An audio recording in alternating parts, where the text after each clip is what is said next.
sexy people of the internet. It is Dave, it is Duncan. We are back for another album review. For this review, Duncan and I have been checking out the new album from Denver hardcore band Fox Lake. Ooh. The band's new album, New Wave Heat, will be released on August 1st via MNRK Heavy. Born in the basement jam spaces of Denver and baptized in chaos. Yes. Fox Lake are a genre-blurring wrecking crew, carving their own lane.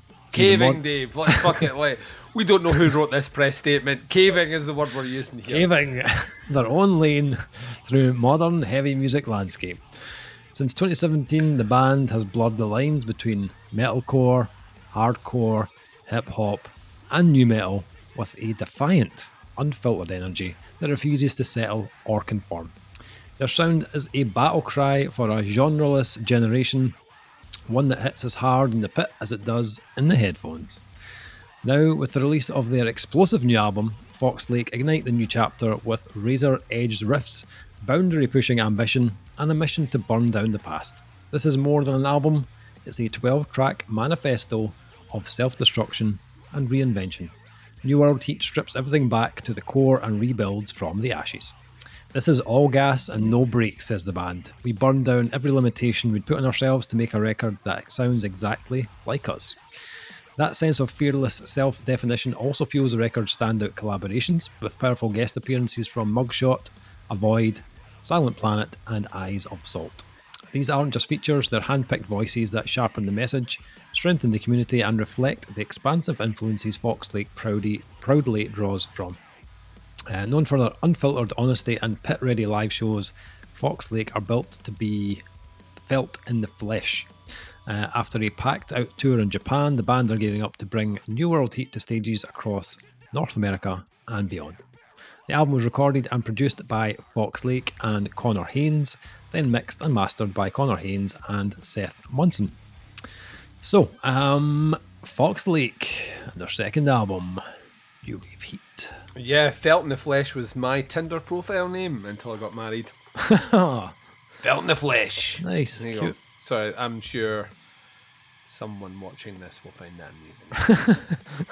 Hey, had you come across these guys before? No. Right, so like this confuses me because generally bands like this you bring to me. And yes, technically you have brought this to me because we are reviewing it, right? But generally it comes to me in this genre with a degree of history. Yeah. So we're going with rhyming here. We're going to see how we can play this out. And because of that, the mystery is something that I can... right? But generally, like listening to this, yeah. And I don't want to get into my review, but getting to the end of this album, my thought was, and once again, we know who did the PR for this, so we know who's handling that, so it would have ended up on our radar regardless, but I would have been like that, all right, Dave's all over this. Like, Dave has been all over this. Yeah. Because like unless you are going to like whip the rug underneath me, like right out from my feet and go, like this, I was comfortably finishing songs and going, Davey check, Davey check, Davey check, and Davey check, and there we go. There's a big old Davey check across this, like, because this is your. If ever there was a wheelhouse where Dave would come in and go, excuse me guys, I've got some pedigree here to talk about. Give me a second. This sort of music, that would be me and Fox Lake. So I'm surprised you hadn't heard of them. Yeah. How long have they been on the go? Not too long, I don't think. This is Fine, album 2, Dave, so that's young bastards. yeah. I don't know when that first album was released actually. So it was a smaller label, wasn't it? On last MNRK. week. Right, as far as we're concerned, the first album came out last week, and now we are signed to MNRK between that album and this album. like literally, Adam was like, sign them, write a new album, find a PR company, get her to write some stuff, send it to the lads, and on YouTube. That's how it works. It's the music industry. That's how we roll, Duncan. So New Wave Heat. What did you think? What did you make of this new band? I mean, it's hard. Brand new band that no one's heard of before. It's kind of hard not to like this, right? And I'll tell you why. In that description there, I never read the press, but in that description there, they mentioned a little keyword there. That little keyword is new fucking metal, right? And you shove that in there, and I come in skeptical because I'm a lover of the new metal, and I love this golden age of new metal we're getting now, where new metal is basically doing what new metal did back then, but now, and that everyone was new metal, and that meant you had something metal, but you could just weave anything around it. And people at the time were like, "Oh, it's too much," and I was like, "No, geez, more." And that description in the PR about what was it, a genreless generation? That's me, right? Like that is literally me. It has been me probably forever now. Actually, I think I've been champion. Like it's because I got into J-Rock and all the rest way back in the day. I was like that. Just like let's have no boundaries. As long as it sims okay and it fits, you can go wherever the fuck you want. Foxlake are maybe not as genreless as the press statement makes out. There is something relatively traditional and well trodden here. Like there are other bands doing this sort of thing. I mean, we're basking in the post glow of 1 month ago getting the brand new and like final Stray from the Path album. So it's not as if bands aren't doing this stuff. I'll tell you what Foxlake have though. Boundless fucking youth and energy. These guys could be 50. I don't know, but listen to this. It feels like a young band that are just like, now is the time for us to fucking shine, and the only way we do that is by like there isn't anything off the table here, but there's also like everything needs to be maximum violence all the time, and that's kind of what you get here. Putting the guest appearances aside, of which I personally feel, and we're going to speak a bit later on as well, I personally feel there's maybe I don't need as many guest appearances on a hardcore album, right? But hardcore albums, for whatever reason, are like nowadays. It's like if you don't have 4 appearances, is your album even core? Question mark. You know what I mean? Or is it just hard? You know what I mean? There is a bit of that, like where every fucking hardcore album now has like about 20 guest appearances. And the cool thing is here, they mixed it up. They haven't went down what some bands do in terms of folly going for all of the same. There's a good mix here of other artists, kind of broaden that scope. Let's talk about production. Right. To start off with. Holy fucking shit. Right, see, Denver, right? Denver, the athletes train in Denver. Do you know why they train in Denver, Dave? Altitude? It is altitude, right? So it's harder to breathe. Right. Your lung capacity expands, and then when you go down to the lower lands, you come in with all this extra oxygen space, and then you kick everyone to death with, and you don't break a sweat or get out of breath, right? And I kind of feel this album musically has that about it. It kind of feels like the old fucking lung cavity of creativity is expanded a little bit more because they've been born locationally in an area which allows them to breathe a little bit more. The sound, the production on this, first and foremost, is fucking massive. It's so huge. It's very, very, very clean and precision orientated. I do feel there's probably been a little bit of wizardry in the background, but it's not like deathcore wizardry where like the soul has been stripped from the fucking sound in favour of brutality. This still has all that snarl and all that rage and all that kind of attitude of hardcore at its core. Let's talk about the music, right? Riffs, Dave. Jesus fucking Christ, right? The riff work on this is like cheeky, playful. Part of me just wants to think in between some of the really disgustingly heavy things where you get a little and the guitarist just gives you a wee cheeky wink, because it feels like there's so much playfulness and creativity throughout this. Kind of reminds me of earlier Alpha Wolf, like when we were listening to that, and like the guitar work would be savage, and then you get these bits and you're like, that's just so fun and infectious. Like Straight from the Path I mentioned before are all about that, but it has that kind of Kubla Khan-esque heaviness behind it. It grims back to that. They're obviously big old fans of hip hop, and I'm not just saying that because of track 7, Halftime, which I like, cause Real Fast, which is the track before it, which is real fast, and real short. Like I got like listener whiplash. Yeah. Like when all of a sudden, boom, boom, boom, I was like, what the like, has this jumped again in my pocket? Like, so they clearly have that, but they have that kind of Limp Bizkit bounce. Same way Straight from the Path have that Limp Bizkit bounce through their songs. Not all of them, but when they need to put it in there, I can imagine Fox like being on stage and just knowing exactly when everyone in the crowd is they're just going to be watching a sea of bouncing heads. And they command it really, really, really well. Yeah, it's gimmicky, but it's gimmicky in a good way. It's gimmicky in an infectious and fun way as well. Like, I had a lot of fun listening to this album. As savage as it is, it's hard not to smile here. Like I say, crunchy, punchy, goes for the jugular. Vocally, I mean, hello. Born to be a hardcore vocalist. Don't know what his name is, but he is. Great tone, great presence, great energy. Audible as fuck, right? So even when he's going like super violent and his vocals are screechy or low, totally make out all the lyrics. Perfect, recorded really well, which gives that. So yeah, like once again, this has landed in one of the hottest months that Scotland has ever had on record. So I crave stuff that makes me want to put a little bit of bounce on because I'm wearing shorts. So I want to do a little bit of bounce to the head. I want to have a little bit of fun. I want to break some shit. And any album that can kind of capture summer vibes and still be violent gets a thumbs up from me. I really liked it. The only kind of pushback I would give, and it's maybe against the grain of what was in the PR there, is I don't necessarily think this is anything hugely remarkable, but I do think they deliver it well. I do think I listened to this. There isn't a huge amount. The stuff that comes off-piste is either rhythmically or guitar-wise. It's not as if vocals start like springing out arias in the middle of it or anything like that. They're not that sort of band. They kind of play new metal-y with some of the rhythms and some of the bounce and some of the stuff that they do in there.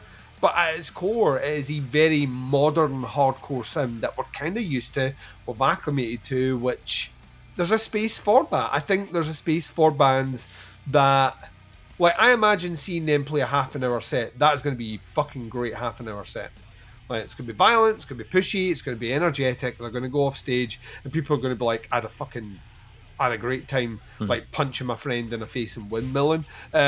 You know what I mean? Is that sort of thing. Yeah. Do I think that they are necessarily reinventing the wheel? Absolutely not.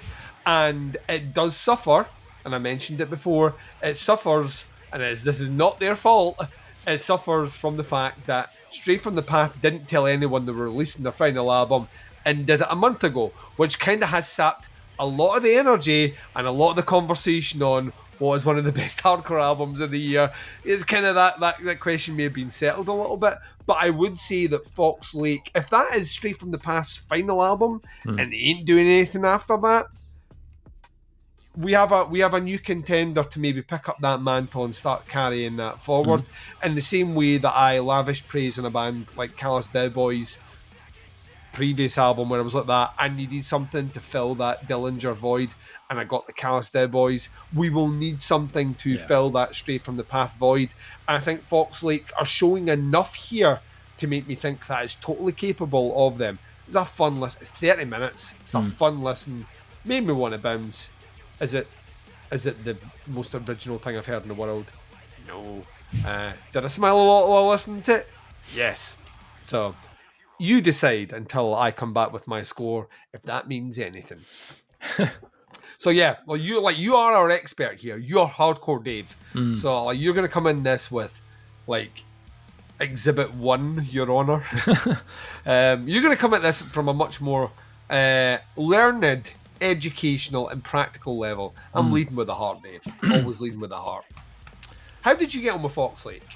He hummed right at the beginning. That could go one of two ways, and generally that's not as positive as I am. I don't know if it's because I'm so invested in the genre that I might be more critical. I don't know. That's a good thing though. Like, to me, I'm the casual listener. You are the... They want the casual listener, obviously, but they also want to appeal to the hardcore fan. So like, we need both perspectives, or otherwise we're just sucking each other off on camera, Dave. No one wants to see that without maybe paying you never know money for it. I hadn't heard the debut. As I said, this was brand new band. Debut only came out a week ago, though, Dave. Yeah. And then we were busy. I was off work. You were doing mountains stuff. of fucking Colorado and acclimated to their lungs and fucking signed to MNRK, wrote the album, recorded it, released it, sent it to me. Can we have like a disclaimer that comes up to say the previous album wasn't released a week ago, just in case anyone stumbles across this and doesn't get Scottish sarcasm? So yeah, the previous album was Silence and Violence. I like it. And I jumped into that. We had a song called Silence the Violence, Dave. We did, yeah. And that was not a good song. That was terrible, yeah. No, not a good song at all. Never again. Yeah, I mean, like, even though that wasn't like a smaller label, and the band were obviously fairly new, it didn't come across like it was like super rough around the edges or anything. Actually very well produced, and the band seemed to already know what they wanted to do with it. There wasn't really much like uncertainty in the delivery of it. And there really isn't much uncertainty in the new wave heat either, although it's bringing maybe a different level of intensity on this one.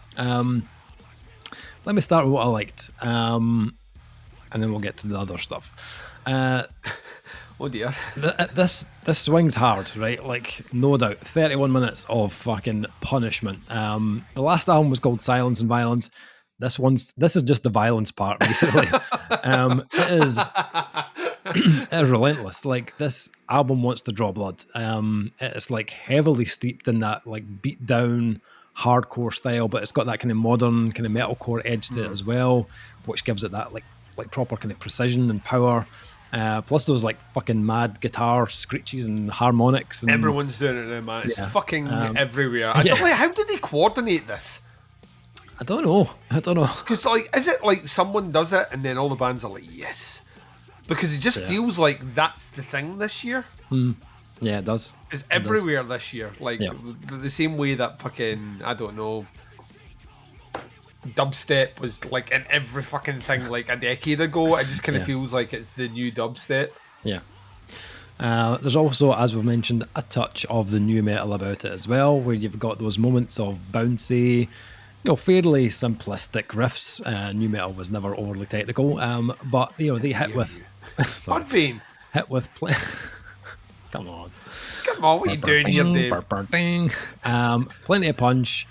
Also a bit of nostalgia, for those of us that lived through it the first time. Right, the power old people.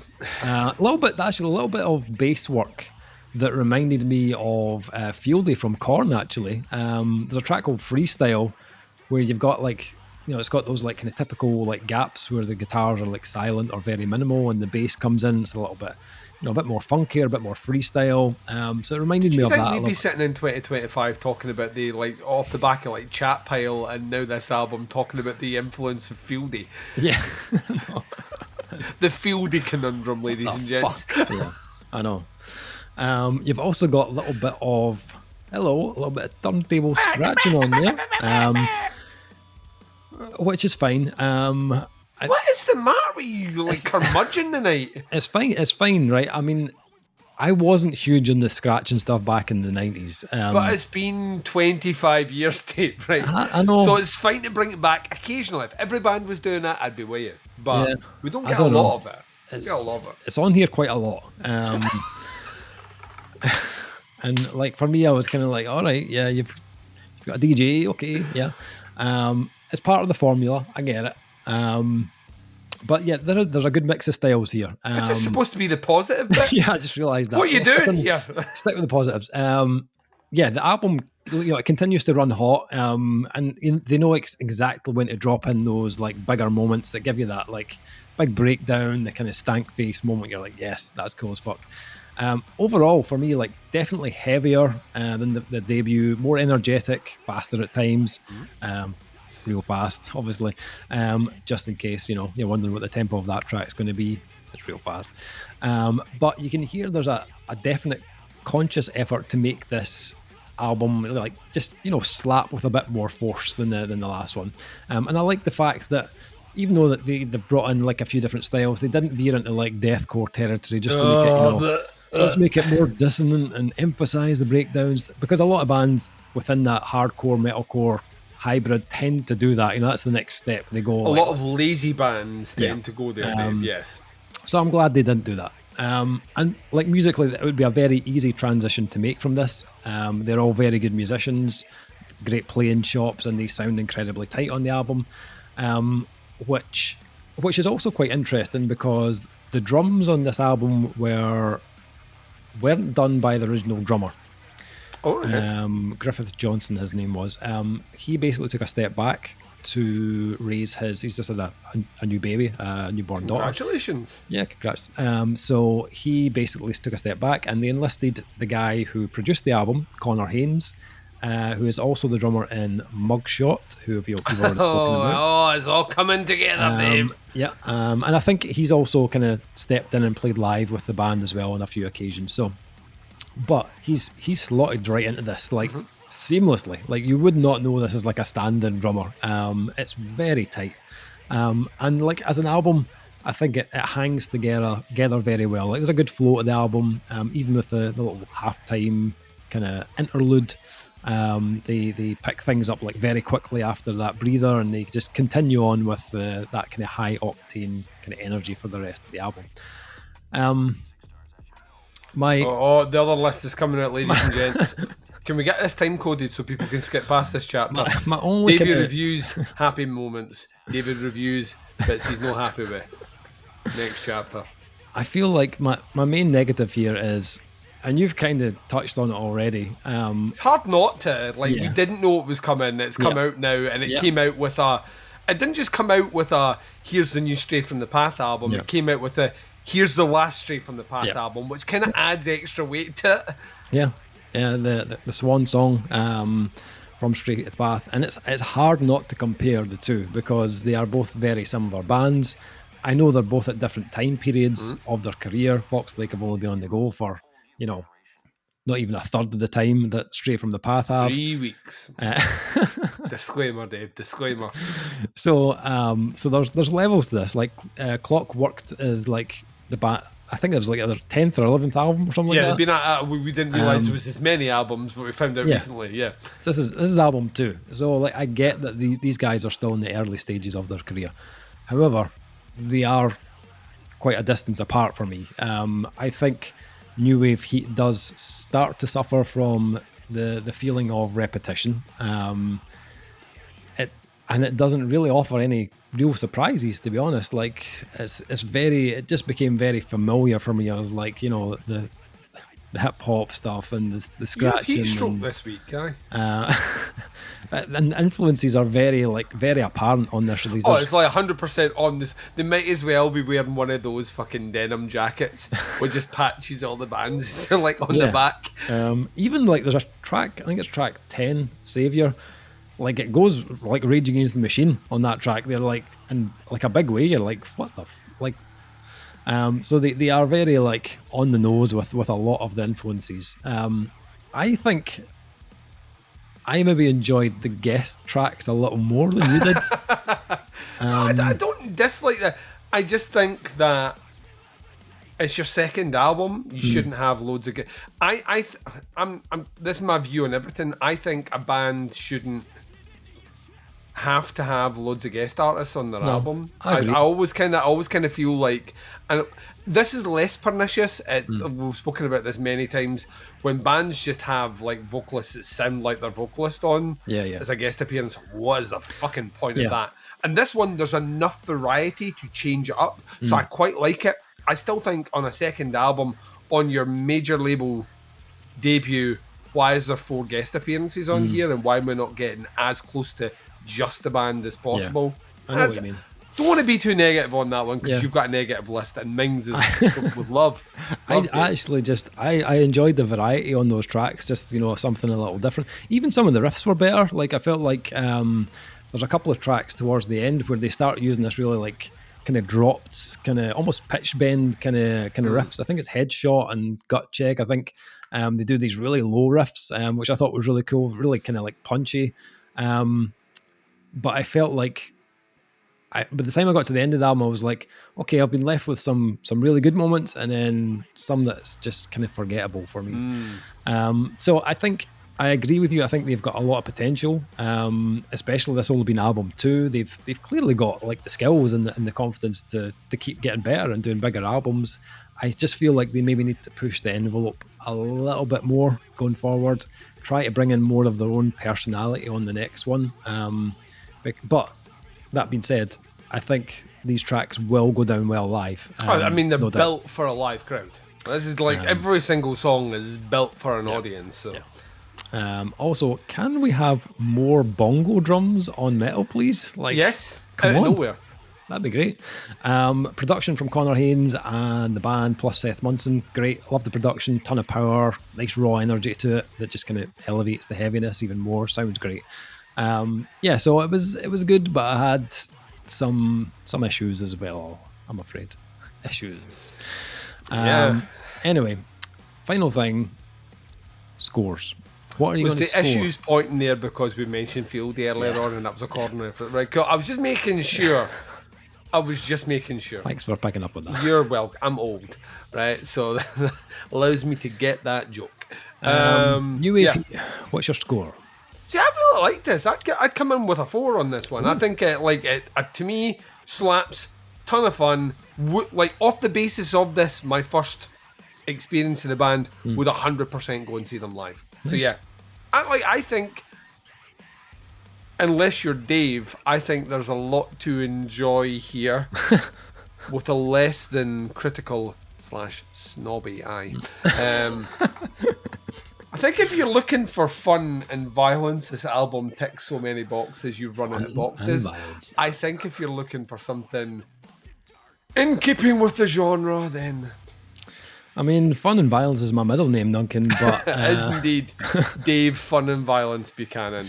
Don't know what was happening in the fucking registrar's office when your parents were registering that, but Fun and Violence went in there.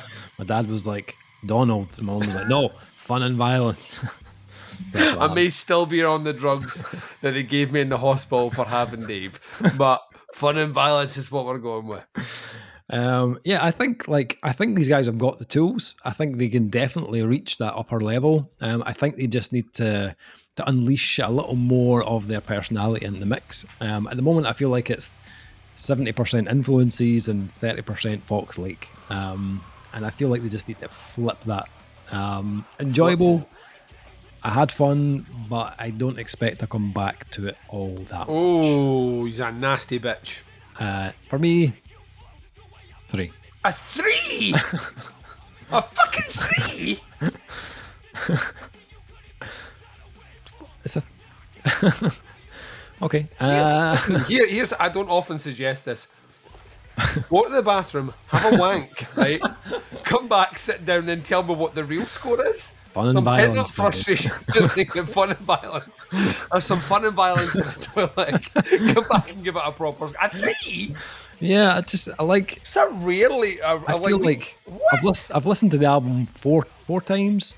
Listen to it again! And I could maybe remember 2 or 3 of the songs. Like, it just felt that quite... senility, Dave. You're getting old, right? Come on, what we doing? I don't know, it's just kind of forgettable. I don't know, That's why I'm not a hardcore fan. See the levels of fucking like mystic fucking Mason handshakes you have to go through to enjoy a fucking album, and hardcore is ridiculous. Is why I like coming to it like 40 years after it started and going that I really like this. Dave's like, really? yes I do. Sorry. Fox Lake. New Wave Heat out on August 1st on MNRK Heavy. Links to the band below, the single, the pre-order. Check it out, have a listen, let me know. Am I right, am I wrong? Who do you agree with? What's your thoughts? Oh, don't say that because they hate my face. Right?